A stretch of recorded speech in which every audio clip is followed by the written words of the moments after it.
கொடியே வாங்கியிருக்கலாம் போல இது. ஜம்முன்னு ஆட்டி நின்றுருக்கலாம்.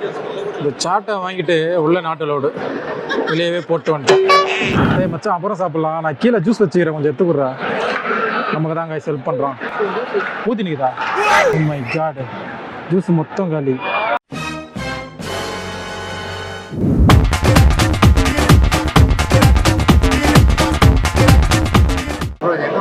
கீழே ப்ரோ, கீழே போங்க. அந்த இருக்கிற கூட்டம் லெஃப்ட்டில் ஆமாம். வெஜ் பிரியாணி, சிக்கன் பிரியாணி மொத்தம் இருக்குது. பரோட்டா மொத்தம். டீம் இந்தியாவோட நிலமை பாருங்கள், ஜூம் பண்ணி காட்டுறேன். 5 விக்கெட்டு 79 ரன். இவங்க லைட் அடிச்சு விளையாண்டு தருறானுங்க. உழப்பு சிரிப்பாக சிரிக்குது. டீம் இந்தியா எங்கெல்லாம் அந்த ஜெயிச்சுற மாதிரி இருக்குது. லைட் அடிச்சு விளையாட்டு தருறானுங்க எல்லாம் டாச்சில்.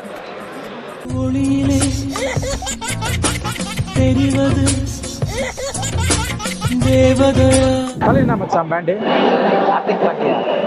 நான் மட்டும் என்னடா குணால் பாண்டியாவா? நானும் ஹர்திக் பாண்டியா தான்டா. ஹர்திக் பாண்டியா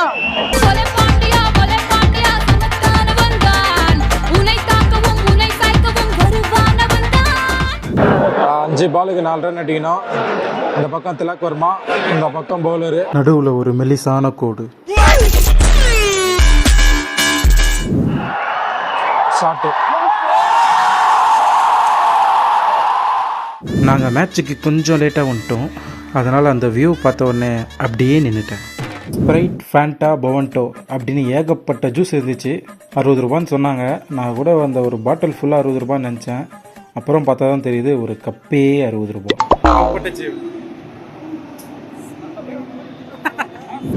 மச்சான் நிலவரம் என்ன மச்சான்? ஒரு விக்கெட் வந்துச்சு. யார் அது தெரியல. ஏன்னா நம்ம லேட்டாக வந்துட்டோம். நாங்கள் லேட்டாக வந்துட்டோம். ஏன்னா நம்ம கொடுத்த பீட்சா ஓப்பன் பண்ண போகிறோம். அப்படி தான் இருக்கும் பீட்சா. மச்சான் வந்து கட்டி. மச்சான் அப்புறம் சாப்பிட்லாம், நான் கீழே ஜூஸ் வச்சுக்கிறேன், கொஞ்சம் எடுத்துக்கிறா. நமக்கு தான் காய் ஹெல்ப் பண்ணுறோம். ஊற்றினிக்குதா? ஓ மை காட், ஜூஸ் மொத்தம் காலி.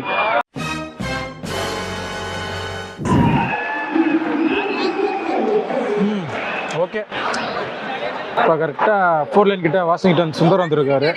இவ்வளோ எப்படி நிலவரம் எப்படி இருக்கு? கலவரமாக தான் இருக்குது. கலவரமாக இருக்கா? இங்கிலாண்டுக்கா இந்தியாக்கா? இங்கிலாண்டுக்கு 6-1 போச்சுரா. என்ன பிரச்சனை? இவ்வளோ கெட்டப் போட்டுக்கிட்டு ஜெர்சிலாம் போட்டுக்கிட்டே வந்தது என் தலைவன் பாண்டியாக்காக தான்.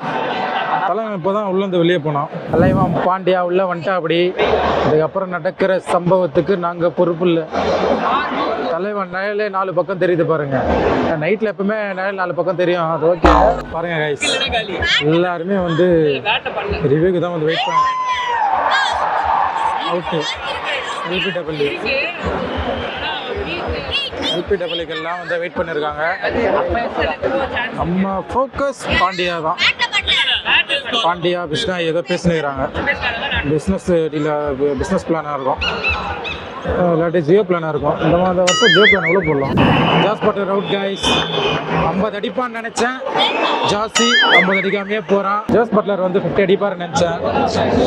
So sad. எப்படி மச்சான் இதே பட்லரோட 50 பார்க்க முடியாமல் ரொம்ப கஷ்டமாகுதா? ஆமாம், இந்தியாவும் மேட்சும் நல்லா விளையாடி இருக்கும். இப்போ சும்மாவே அவனுங்க 150 140க்குள்ளேயே தான் வருவானுங்க. பட்லரும் இல்லை. பட்லர் 50 வச்ச போன மேட்ச்சே 140க்கு அந்த மாதிரி தான் மேட்ச். பட்லரும் இல்லை. 120 பால் 120 தான் அடிக்க போகிறாங்க போல இது. 10 வரையும் முடிச்சுட்டு போயிட்டாங்க. அதுதான் அது நிலைமை. வருண் சக்கரவர்த்தி வேற மாயாஜால மாதிரி போட்டுனுக்கிறான். இது சுனில் நரினும் ஷேன் வார்னாவை கலந்த கலவை மாதிரி போட்டுனுக்கிறான். அப்படி வருண் சக்கரவர்த்தி அவர் ஓவர் அடிக்கிறதுக்கு புகை வருது எல்லாருக்கும். மச்சான் என்ன மச்சான் பேண்டு? இப்போ நான் மட்டும் என்னடா குணால் பாண்டியாவா? நானும் ஹர்திக் பாண்டியா தான்டா. கொடியே வாங்கியிருக்கலாம் போல இது. ஜம்முன்னு ஆட்டி நின்றுருக்கலாம். இந்த சாட்டை வாங்கிட்டு உள்ள நாட்டலோடு வெளியவே போட்டு வந்துட்டேன். 130 வருமானே டவுட்டு தான். 130 வந்து இவனுக்கு ஓப்பனிங் எல்லாம் அவுட் ஆகி ஹர்திக் பாண்டியா பேட்டிங்கை பிடிச்சி அதை நான் பார்த்து முடிஞ்சிடும் போல இருக்குது. சிஎஸ்கேல தோனி கூட இறங்கிட்டு வர போல இருக்குது. இந்த ஹர்திக் பாண்டியா பேட்டிங்கை பார்க்குறது அவ்வளோ கஷ்டமாக இருக்குது. ஸோ சார் ஓவர்டன் வந்து இறங்கிடுடா. அப்படி நம்ம சேப்பாக்கில் ஆமாம், எப்படியும் சிஎஸ்கேக்கு இங்கே தான் சேப்பாக்கில் விளையாடி ஆகணும். எனக்கு தெரிஞ்சு இந்த இந்தியா வர்சஸ் இங்கிலாந்து மேட்ச்சை வந்து ப்ராக்டிஸ் பண்ணிட்டு நல்லாயிருக்கும். பையன் ப்ராக்டிஸ் பண்ணிட்டான். அவன் ஒரு 30-40 ஆச்சுன்னு போட்டோம். அப்படியே அடிச்சுட்டு போட்டோம். இப்போ அக்ஷர் பட்டேல் வந்திருக்காரு. இதுக்கு முன்னாடி வந்து பார்த்தீங்கன்னா வாஷிங்டன் சுந்தர் வந்து நாங்கள் உட்காந்துட்டு இருக்க அப்பர் ஸ்டாண்டுக்கு நேராக 4 லைன் கிட்டே இருந்தார். இவங்க 2 பேரும் தான் மாறி மாறி இந்த இடத்துக்கு வராங்க. தலைவர் ஹர்திக் பாண்டியா மட்டும் இந்த பக்கம் வரவே மாட்டான். டார்கெட் எவ்வளோ? 165 தான் வச்சிருக்குது இங்கிலாந்து. நான் வந்து 200 எதிர்பார்த்தேன். நீ எவ்வளோ எதிர்பார்த்தேன்? 140 தான் எதிர்பார்த்தேன். 140 எதிர்பார்த்தியா? அப்புறம் நீ வின் பண்ணிட்டுடா 165டா. இந்த மாதிரி விக்கெட் விழுதுன்னா பார்த்து 140 அடிப்பாங்களே நினைச்சேன். பரவாயில்ல 165 அடிச்சிருக்காங்க. 165. இந்த பட்லர் நல்லா விளையாடிருந்தான். அதுக்கடுத்து இந்த கர்ஸ்னு ஒருத்தன் பேக் டு பேக் 6 அடிச்சு மாஸ் பண்ணிட்டான். இந்த ஆர்ச்சர் பையன் மட்டும் அவர் நோட் பண்ணாமல் இருந்தான்னு வைங்களேன், ஒரு 180 190 எதிர்பார்த்துக்கலாம். கண்டிப்பாக வந்திருக்கும், சாலிடாக வந்திருக்கும். 165 இந்தியாவுக்கு சப்பா ஸ்கோரு. இதெல்லாம் ஒரு ஸ்கோரு. ஒரு 18-17 ஓவர்லேயே முடிச்சுட்டு வந்துட்டு போகிறானுங்க. இந்த பாண்டியா பையனி தான் பேட்டிங் கிடைக்குமா இல்லையான்னு தெரியல, கொஞ்சம் டவுட்டாக இருக்குது.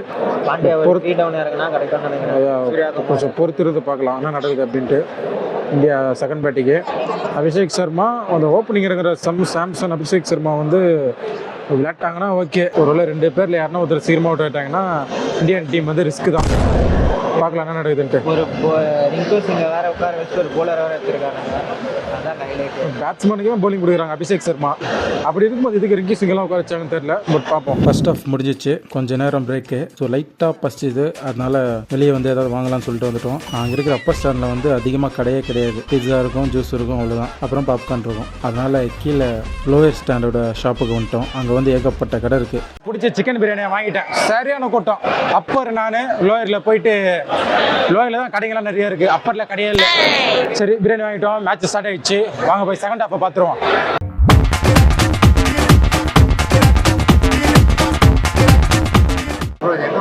கீழே ப்ரோ கீழே போங்க. அந்த இருக்கிற கூட்டம் லெஃப்ட்டில் ஆமாம். வெஜ் பிரியாணி சிக்கன் பிரியாணி மொத்தம் இருக்குது. பரோட்டா மொத்தம். வெறும் பிரியாணி மட்டும் வாங்கிட்டு என்ன பண்ணுறது, தண்ணியும் வேணும்ல. அதனால் தண்ணி வாங்கலாம்னு அப்படியே பார்த்தேன். சரி அப்படியே மனசு மாதிரி ஃபேண்டாவை வாங்கிட்டேன். ஓகே, இப்போ நம்ம பிரியாணி டேஸ்ட் பண்ணலாம். கொஞ்சம் கேசரி, தயிர் பச்சடி, முட்டை இருக்குது. அப்புறம் கொஞ்சம் ஒரு 4 பீஸ் சிக்கன் 65 இருக்குது. அப்புறம் பிரியாணியில் வந்து பார்த்திங்கன்னா 2 சிக்கன் பீஸ் இருக்குது. இவ்வளவும் இருக்குது. இப்போ சாப்பிட்லாம். கரெக்டாக நான் பீஸை எடுத்து வாயில் வைக்கிறேன். திலக் குருமா 6 அடிச்சிட்டான். அப்படியே பீஸை வாயில் வச்சுட்டு அந்த 6 பார்க்குறேன்.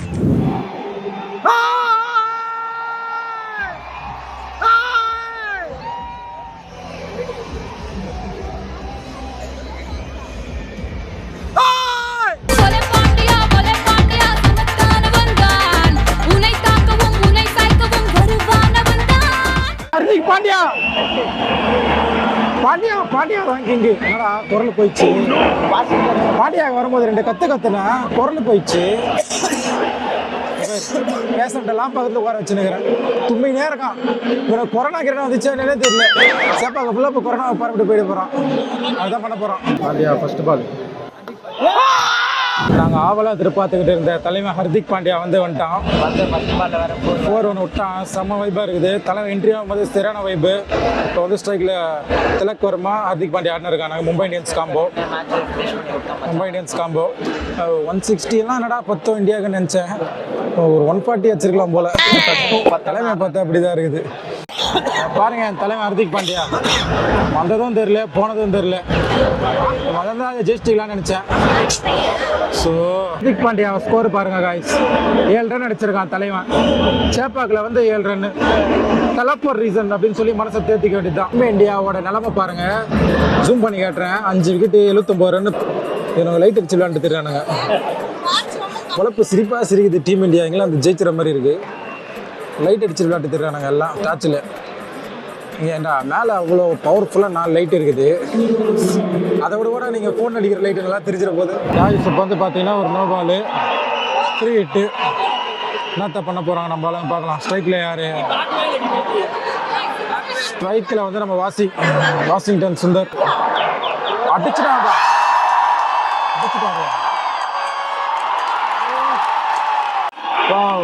6 இந்த பால். அம்பையர் 6 கொடுத்துட்டாரு பாருங்க. சூப்பர் 6.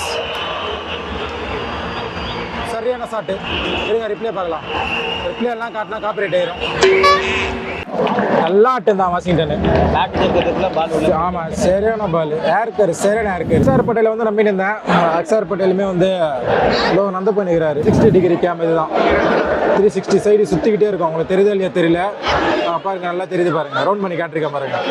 360 டிகிரி கேமரா, 4 பக்கம் கட்டி விட்டுட்டாங்க. அந்த ஒயர்லாம் போது பாருங்க, 4 பக்கம் கட்டி விட்டு 360 டிகிரி கேமராவில் டிவியில் நமக்கு சூப்பராக காட்டுறாங்க. டிவியில் பார்க்குற வியூவை தான் பாருங்க. ஏகப்பட்ட ஃபோட்டோகிராஃபர்ஸ் இருக்காங்க, பயங்கரமான லென்ஸை போட்டுக்கிட்டு செம்மையாக இருக்கிறாங்க எல்லாம்.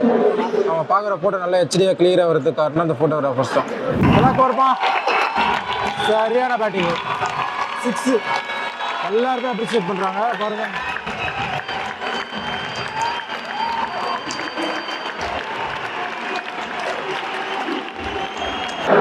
அஞ்சு பாலுக்கு 4 ரன் அடிக்கணும். இந்த பக்கம் திலக் வர்மா, இந்த பக்கம் பவுலரு, நடுவில் ஒரு மெலிசான கோடு. என்ன நடக்க போகுது தெரியல. வர்றாரு போடுறாரு, பால் ஆடுறாரு, ஷாட்டு.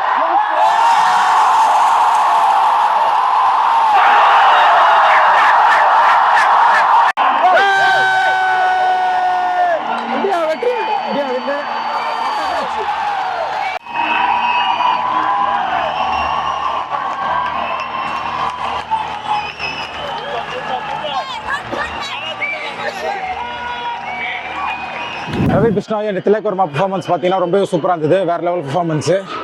அந்த பவுலிங்கில் வருண் சக்கரவர்த்தி நல்லா பண்ணார். ஹர்திக் பாண்டியா கிட்ட வந்து கொஞ்சம் எதிர்பார்த்தேன், but it's okay. India win ஆயிடுச்சு. செகண்ட் T20 இந்தியா வின் ஆயிடுச்சு. இன்னும் 1 வின் பண்ணால் இந்தியாவுக்கு தான் கப்பு.